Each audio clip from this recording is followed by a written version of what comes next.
नमस्कार श्री राम भक्तों, मेरा नाम राजीव कुमार है और आज श्री रामचरितमानस का पाठ आरंभ कर रहा हूँ। आइए मेरे साथ बने रहिए और इस परम दिव्य ज्ञान का हम सभी मिलकर लाभ उठाते हैं। और उससे पहले आप सभी राम भक्त से आग्रह है, कृपया हमारा चैनल सब्सक्राइब कर लीजिए, रामायण टीवी। और इस दोहे के साथ आरंभ करते हैं। आइए अभी भगवान श्री राम, लक्ष्मण और माता सीता जी तीर्थराज के पास से चले हैं आगे। ठीक है, तीर्थ प्रयाग राज से आगे चले हैं और वन को जा रहे हैं। ठीक है, वहीं से संवाद आरंभ करते हैं आज का। एक देखी, दोहा है। एक देखी बट छा भली, दासी मृदुल तृणपात। कहीं गवई छिनकू सरमो, गानब अबही की प्रात। कोई बड़ की सुंदर छाया देखकर वहां नरम घास और पत्ते बिछाकर कहते हैं, क्षण भर यहाँ बैठकर थकावट मिटा लीजिए, फिर चाहे अभी चले जाइएगा, चाहे सबे। एक कलश भरी आनही पानी, आचय नाथ कहाई मृदुबान।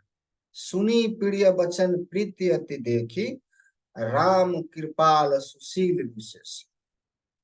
कोई घड़ा भरकर पानी ले आते हैं और कोमल वाणी से कहते हैं, हे नाथ आचमन तो कर लीजिए।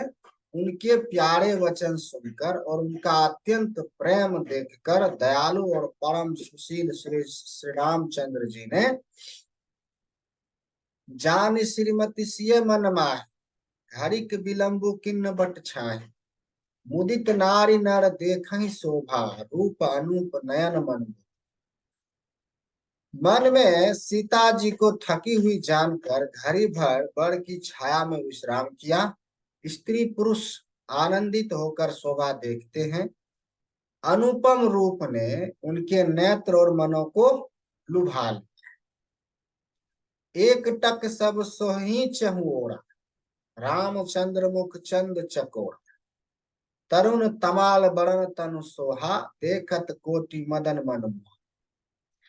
सब लोग टकटकी लगाए श्री रामचंद्र जी के मुख चंद्र को चकोर की तरह तन्मय होकर देखते हुए चारों ओर सुशोभित हो रहे। श्री राम जी का नवीन तमाल वृक्ष के रंग का श्याम शरीर अत्यंत शोभा दे रहा है, जिसे देखते ही करोड़ों कामदेवों के मन मोहित हो जाते। दामिनी बरन लखन सुठिनी के, नखसिक सुभग भावते जी। मुनिपट कटिन कसे तुमीरा, सोही कर कमलिनी धनु तीरा। बिजली के से रंग के लक्ष्मण जी बहुत ही भले मालूम होते हैं। वे नख से शिखा तक सुंदर है और मन को बहुत भाते हैं। दोनों मुनियों के वलकल आदि वस्त्र पहने हैं और कमर में तरकस कसे हुए, कमल के समान हाथों में धनुष बाण सुशोभित हो रहे हैं। आइए दोहा। जटा मुकुट सीसन सुभग, उर्भुज नयन विशाल। शरद परब विदु बदन बर, लसत स्वेद कनजा। उनके सिरों पर सुंदर जटाओं के मुकुट हैं। वक्ष स्थल और भुजा और नेत्र विशाल हैं और शरद पूर्णिमा के चंद्रमा के समान सुंदर मुखों पर पसीने की बूंद का समूह सुशोभित हो रहा। बरनी न जाय मनोहर जो, शोभा बहुत थोड़ी मति मोर। राम लखन सिय सुंदरताई, सब चित वही चित मन मति लाए। उस मनोहर जोड़ी का वर्णन नहीं किया जा सकता, क्योंकि शोभा बहुत अधिक है और मेरी बुद्धि थोड़ी है। श्री राम लक्ष्मण और सीता जी की सुंदरता को सब लोग मन चित्त और बुद्धि तीनों को लगाकर देख रहे। आइए अगला चौपाई। थके नर नारी प्रेम पियास। थके नर नारी प्रेम पियासे, मनहु मृग मनहु मृगी मृग देखी दियासे। सियाए समीप ग्राम तिय जाहि, पूछत अति स्नेह सकुचाय। प्रेम के प्यासे वे गांव के स्त्री पुरुष इनके सौंदर्य माधुर्य की छटा देखकर ऐसे थकित रह गए जैसे दीपक को देखकर हिरनी और हिरन निस्तब्ध रह जाते हैं। गांव की स्त्रियां सीता जी के पास जाती है, परंतु अत्यंत स्नेह के कारण पूछते सकुचाती। बार बार सब लग ही पाए, कहीं बचन मृदु सरल सुधा। राजकुमारी विनय हम करही, तिय सुभाए कछु पूछत डरे। बार बार सब उनके पांव लगती और सहज ही सीधे साधे कोमल वचन कहती। राजकुमारी हम विनती करती, कुछ निवेदन करना चाहती है, परंतु स्त्री स्वभाव के कारण कुछ पूछते हुए डरती। आई स्वामिनी और विनय क्षम भी हमार, बिलगुन मानव जान गवा। राजकुमार दो सहज सलोने, इन तेल ही दूती मरकत सो। हे स्वामिन, हमारी ढिठाई क्षमा कीजिएगा और हमको गांवारी जानकर बुरा न मानिएगा। ये दोनों राजकुमार स्वभाव से ही लावण्य में परम सुंदर है। मरकत मणि पन्ने और स्वर्ण के कांति इन्हीं से पाई है। अर्थात मरकत मणि में और स्वर्ण में जो हरित और स्वर्ण की आभा है, वह इनकी हरिताभ नील और स्वर्ण कांति के एक कण के बराबर भी नहीं। आइए दोहा। श्यामल गौर किशोर बर, सुंदर सुषमा ऐन। शरद सबरीनाथ मुकु शरद सोरहु नैन। श्याम और गौर वर्ण है, सुंदर किशोर अवस्था है, दोनों ही परम सुंदर और शोभा के धाम है। शरत पूर्णिमा के चंद्रमा के समान इनके मुख और शरद ऋतु के कमल के समान इनके नेत्र है। आई मास परायण 16वां विश्राम, नवहा परायण 4था विश्राम। कोटि मनोज लाजो निहार, समुखी कहू को अहि तुम्हार। सुनी स्नेह में मंजुल बानी, सकुचि सिय मन महु मुस्कान। हे सुमुखी, कहो तो अपनी सुंदरता से करोड़ों कामदेव को लजाने वाले ये तुम्हारे कौन है। उनकी ऐसी प्रेममयी सुंदर वाणी सुनकर सीता जी सकुचा गई और मन ही मन मुस्कुराए। तिन्ही की बिलो कत धरनी, दुहु सकोच सकुचिति बर बरनी। सकुचि स्व प्रेम बाल मृग नयनी, बोली मधुर वचन पिक बयनी। उत्तम गौर वर्ण वाली सीता जी उनको देखकर संकोच बस पृथ्वी की ओर देखती हैं। वे दोनों ओर के संकोच से सकुचारे, अर्थात ना बताने में ग्राम की स्त्रियों को दुख होने का संकोच है और बताने में लज्जा रूप संकोच है। हिरण के बच्चे के सदृश नेत्र वाली और कोकिल की सी वाणी वाली सीता जी सकुचाकर प्रेम सहित मधुर वचन बोले। सहज सुभाय सुभग तन गोर, नामु लखनू लघु देवर मोर। बहुरी बदनू विधि अंचल ढाकी, पिय तन चितय भौं कर बाकी। ये जो सहज स्वभाव सुंदर और गोरे शरीर के हैं, उनका नाम लक्ष्मण है। ये मेरे छोटे देवर हैं। फिर सीता जी ने लज्जावश अपने चंद्रमुख को आंचल से ढककर और प्रियतम श्री राम जी की ओर निहार कर भौहें टेढ़ी करके कहा, जो आगे अगले चौपाई से स्पष्ट होगा क्या कहा। खंजन मंजू तिरछे नयनी, निज पति कहे तिन्ही सिए सयानी। सयानी भाई मुदित सब ग्राम बदूटी, रंग कन्हराय राशि जनू। खंजन पक्षी के से सुंदर नेत्र को तिरछा करके सीता जी ने इशारे से उन्होंने कहा कि ये श्री रामचंद्र जी मेरे पति हैं। यह जानकर गांव की सभी युवतियां स्त्रियां इस प्रकार आनंदित हुई मानो कंगालों ने धन की राशियां लूट ली हो। आइए दोहा है। अति सप्रेम सियाय पाए परे, बहुविधि देही आशीष। सदा सुहागिनी हो तुम हो, जब लगी मही आही शीश। वे अत्यंत प्रेम से सीता जी के पैरों को पकड़कर बहुत प्रकार से आशीष देती है, शुभ कामना करती है कि जब तक शेष जी के सिर पर पृथ्वी रहे तब तक तुम सदा सुहागनी बनी रहो।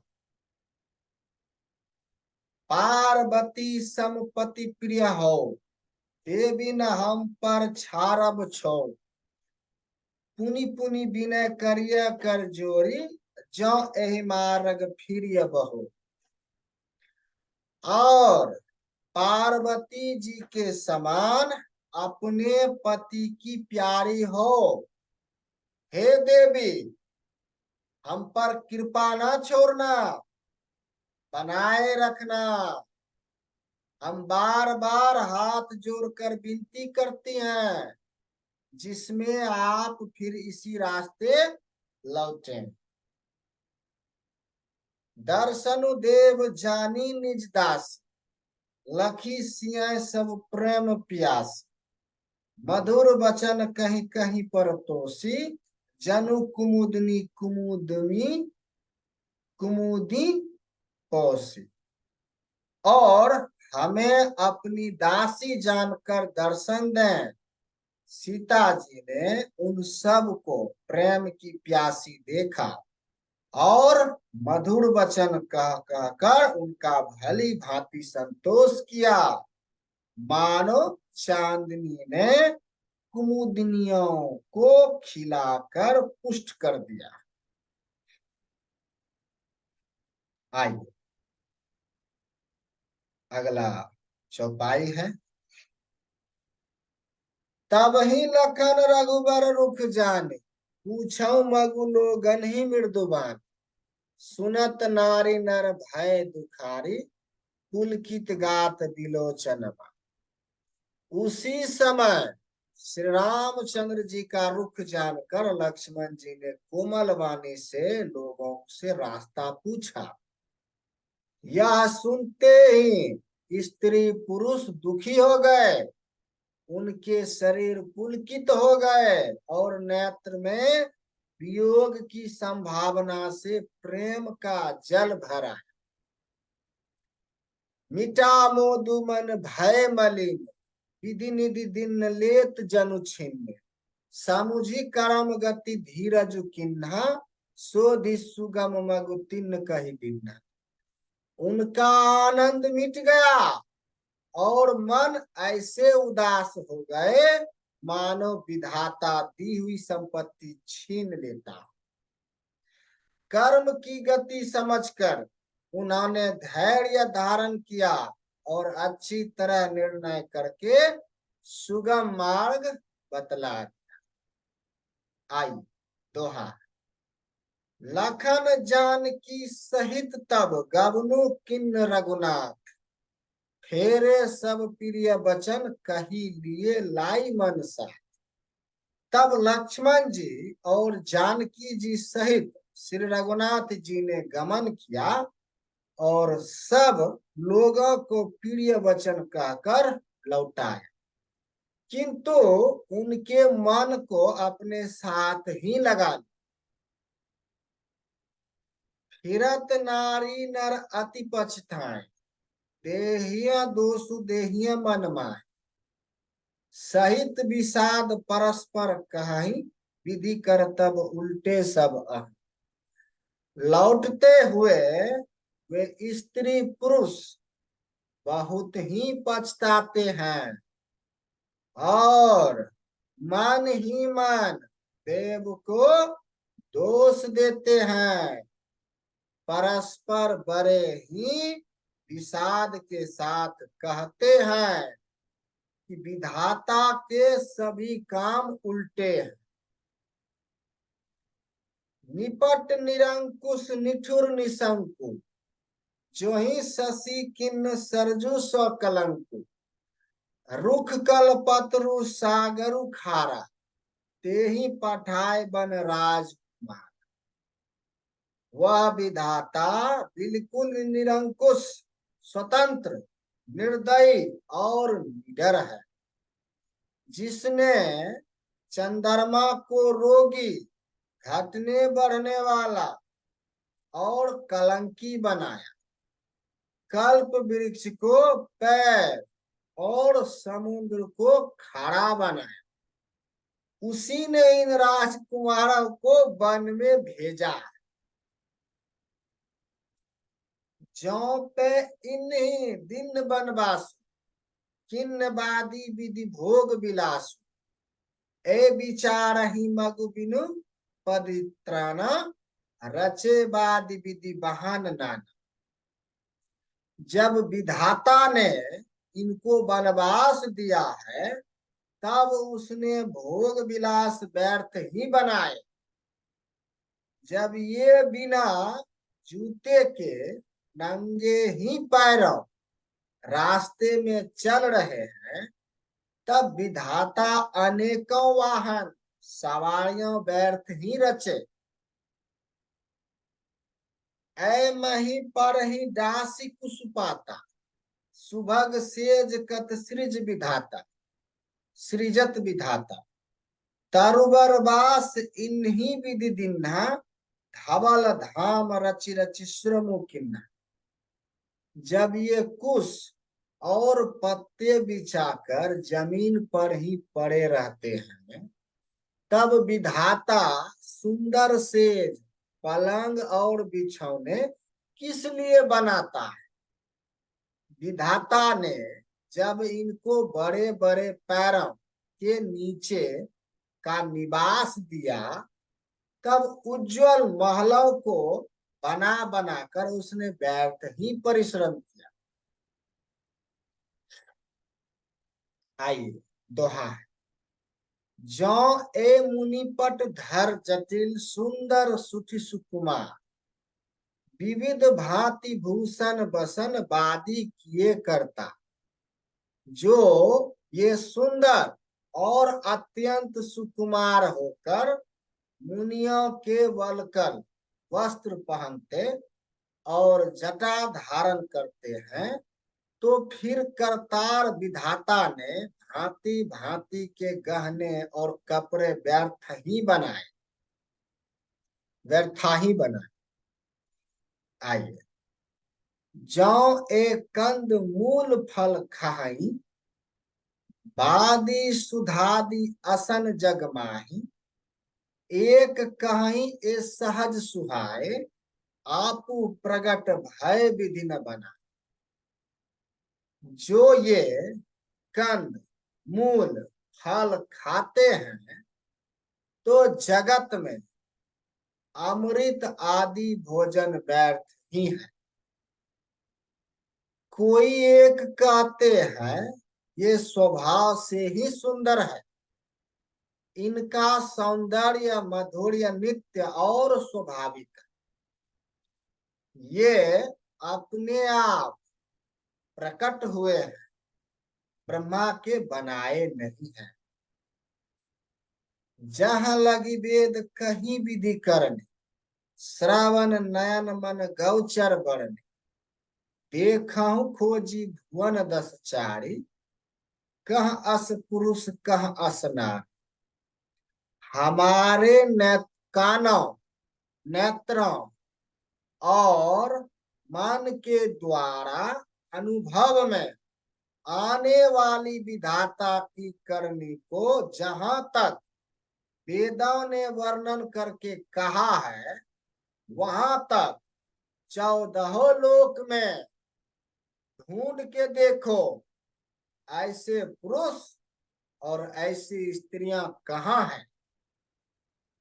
कहीं भी नहीं।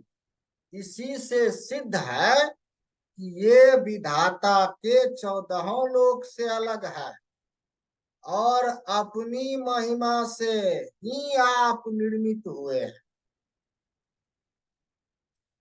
इन्हीं देखी विधि मन अनुराग, पट तर जोग बनावे लाग, किन्न बहुत शर्म एक न आए, तेहि ईर्षा बन आनी दुरा।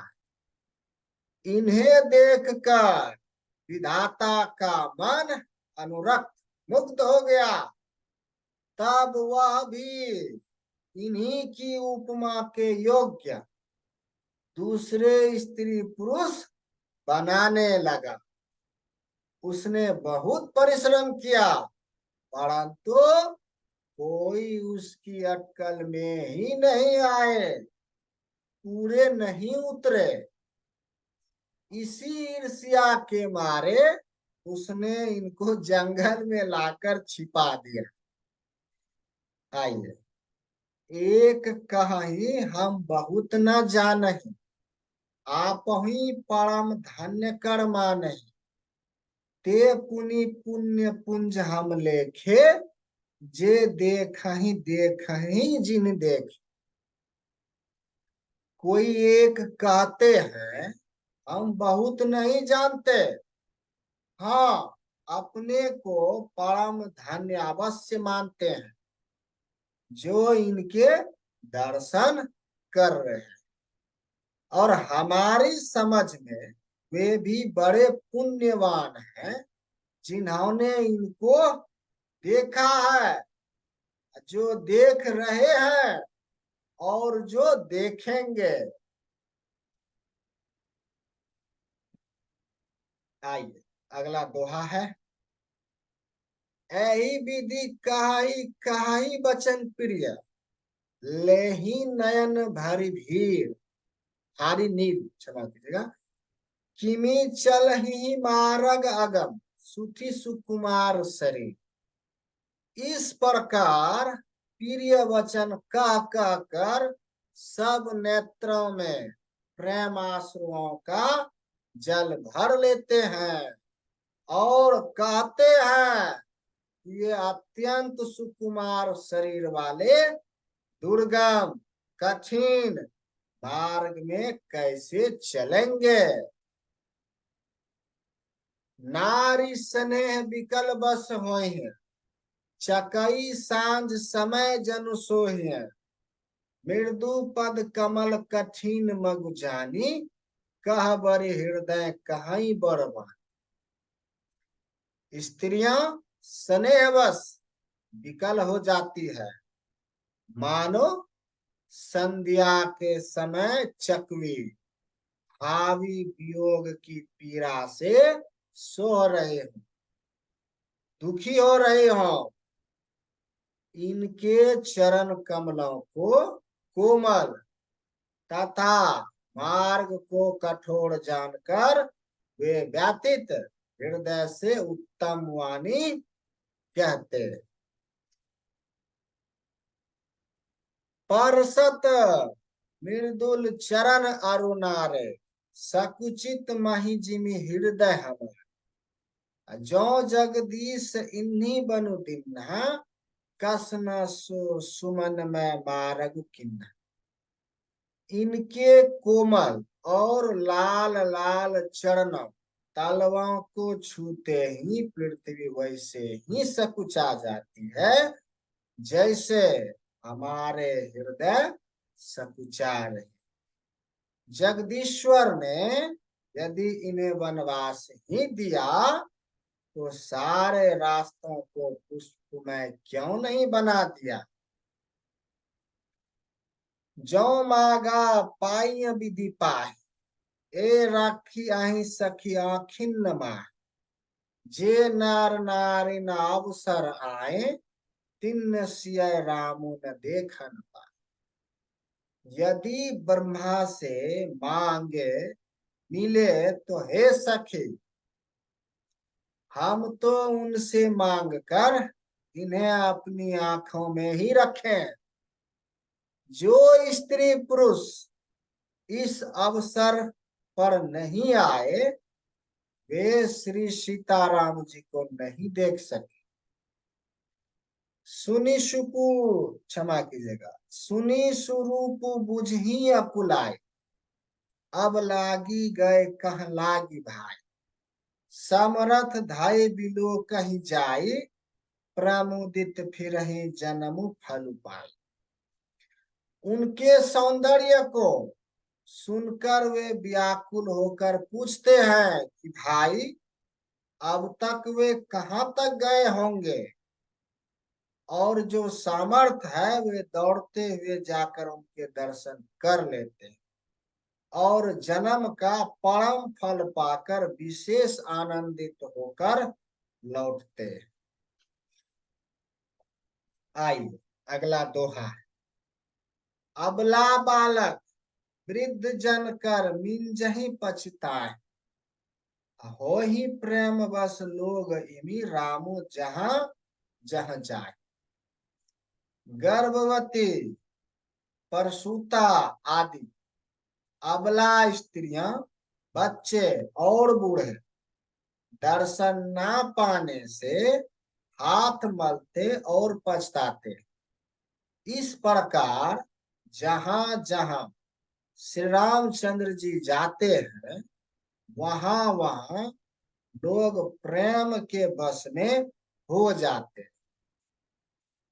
आइए अगला चौपाई है।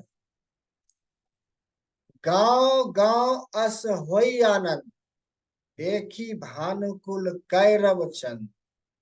जे कुछ समाचार सुनी पावही, ते नृप रानी दोष लगवाए। सूर्य कुल रूपी कुमुदनी के प्रफुल्लित करने वाले चंद्रमा स्वरूप श्री रामचंद्र जी के दर्शन कर गांव गांव में ऐसे ही आनंद हो रहा है। जो लोग वनवास दिए जाने का कुछ भी समाचार सुन पाते हैं वे राजा रानी दशरथ ककई को दोष लगाते। कहीं एक अति भल नरनाथ, दिन हम ही जोई लोचन ला। कहीं परस्पर लोग लोगाई, बातें सरल स्नेह सुनाई। कोई एक कहते हैं कि राजा बहुत ही अच्छे हैं जिन्होंने हमें अपने नेत्रों का लाभ दिया। स्त्री पुरुष सभी आपस में सीधी स्नेह भरी सुंदर बातें कह रहे। ते पितु मातु धन्य जिन्न पाए, धन्य सो नगरु जहां ते आए। धन्य सो देशु सेलु बन गाऊं, जहां जहां जाहि धन्य सौ उठाओ। कहते हैं वे माता पिता धन्य है जिन्होंने इन्हें जन्म दिया। वह नगर धन्य है जहां से ये आए हैं। वह देश, पर्वत, वन और गांव धन्य है और वही स्थान धन्य है जहां जहां ये जाते। सुख पाऊं बिरंची रचते हैं, ए जोही के सब भांति स्ने। राम लखन पथि कथा सुहाई, रही सकल मग कानन छाई। ब्रह्मा ने उसी को रचकर सुख पाया है जिसके ये श्री रामचंद्र जी सब प्रकार से स्नेही। पथिक रूप श्री राम लक्ष्मण की सुंदर कथा सारे रास्ते और जंगल में छा गई। आइए दोहा। एहि विधि रघुकुल कमल रवि, मग लोगन सुख देव। जाहि चले देखत विपिन, सिंह सौमित्री समेत। रघुकुल रूपी कमल के खिलने वाले सूर्य श्री रामचंद्र जी इस प्रकार मार्ग के लोगों को सुख देते हुए सीता जी और लक्ष्मण जी सहित वन को देखते हुए चले जा रहे। आगे रामो लखनऊ बने पाछे, तापस भेष विराजत काछे। उभय बीच सिय सोहित कैसे, ब्रह्म जीव बीच माया जैसे।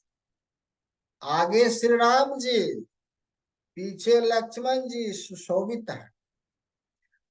तपस्वियों के भेष बनाए, दोनों बड़ी ही शोभा पा रहे हैं। दोनों के बीच में सीता जी कैसी सुशोभित हो रही है, जैसे ब्रह्मा और जीव के बीच में माया। बहुरी कहूं छवि जसिमन बसई, जनु मधु मदन मध्य रति लसई। उपमा बहुरी कहाऊ जिय जोही, जनु बुधु विधु बीच रोहिणी सोई। फिर जैसी छवि मेरे मन में बस रही है उसको कहता हूं। मानो वसंत ऋतु और कामदेव के बीच में रति, कामदेव की स्त्री सुशोभित हो। फिर अपने हृदय में खोजकर उपमा कहता हूं कि मानो बुध चंद्रमा के पुत्र और चंद्रमा के बीच में रोहिणी चंद्रमा की स्त्री सोह रही।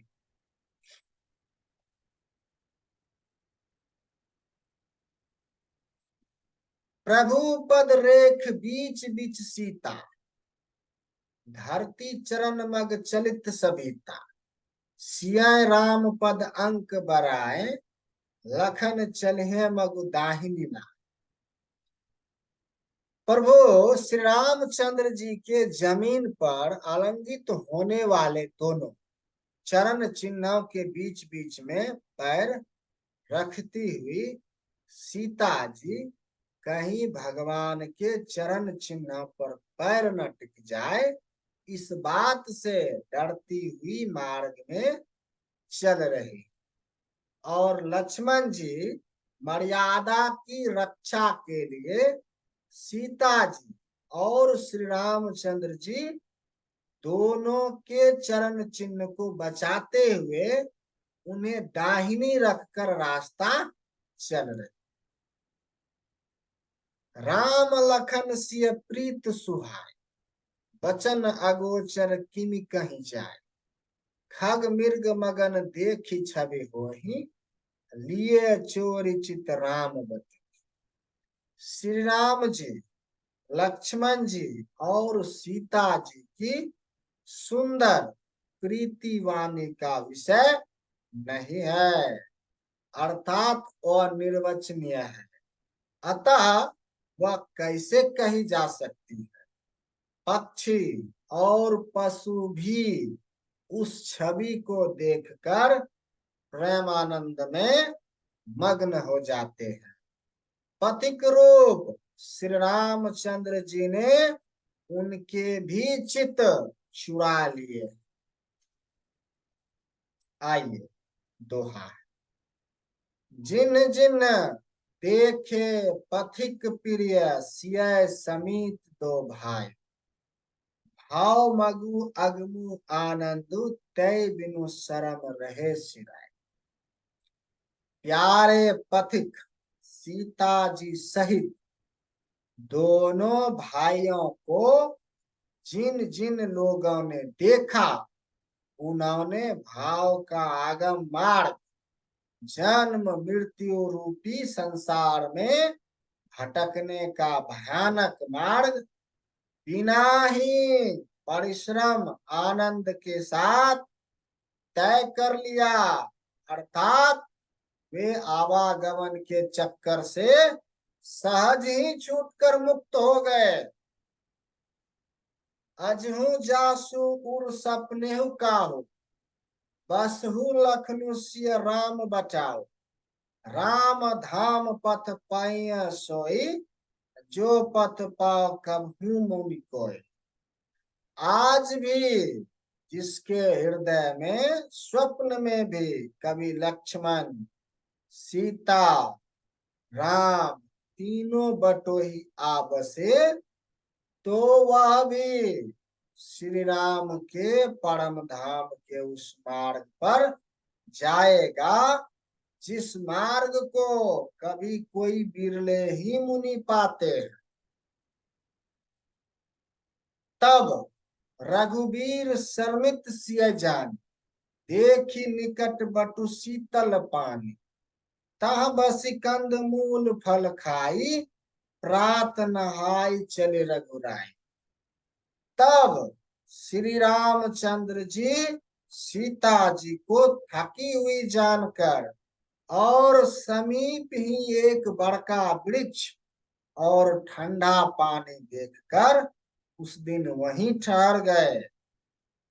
कंद मूल फल खाकर रात भर वहां रहकर प्रातः काल स्नान करके श्री रघुनाथ जी आगे चले।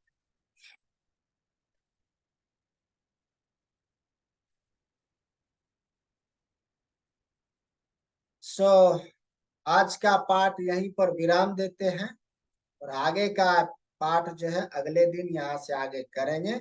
आप सभी राम भक्त से आग्रह है, कृपया चैनल को सब्सक्राइब कीजिए और हमें आशीर्वाद दीजिए। और आप सभी का आशीर्वाद बहुत ही महत्वपूर्ण है। आप सभी से अनुरोध है, आप सभी से अनुरोध, सभी भक्तों से अनुरोध है कि इस आप रामायण टीवी चैनल को सब्सक्राइब करके वो भजनों का आनंद लें, वो अन्य भक्तों के साथ शेयर करें और लाइक जरूर करें। जय श्री राम।